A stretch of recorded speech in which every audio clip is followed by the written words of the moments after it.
You can take your brains, but you'll have to laugh a lot, and it's just a really crazy story. মুস্তাফিজকে নিয়ে ভয়ে আছি, মাঠে নামার আগে লাইভে এসে মুস্তাফিজকে নিয়ে একই বললেন প্রীতি জিন্তা। হ্যাঁ দর্শক, বিস্তারিত জানতে ভিডিওটি না টেনে সম্পূর্ণ দেখতে থাকুন। আইপিএল এর নিজের শেষ ম্যাচে পাঞ্জাব কিংসের বিপক্ষে আজ রাত 8টায় মাঠে নামছে মুস্তাফিজুর রহমান। পুরো আইপিএল জুড়ে ফিসকে চেন্নাই দলে চাইলেও জিম্বাবুয়ে সিরিজের জন্য ফিসকে ছাড়তে হবে চেন্নাইয়ের।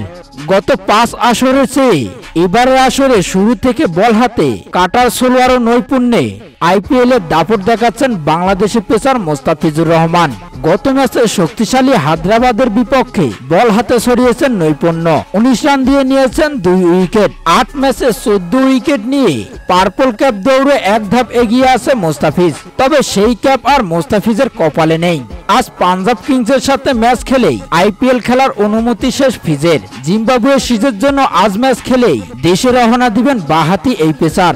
আজ রাত 8টায় শক্তিশালী পাঞ্জাবের মুখোমুখি হবে মুস্তাফিজের চেন্নাই সুপার কিংস। আর এই ম্যাচে মাঠে নামার আগেই মুস্তাফিজকে নিয়ে লাইভে এসে চালচল্যকর তথ্য দিলেন দলটির মালিক প্রীতি জিন্তা।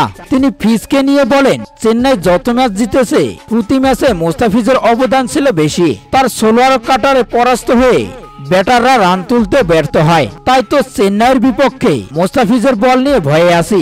মাঠে নামার আগেই ফিজকে নিয়ে এমন কথাই বলেন প্রীতি জিন্তা।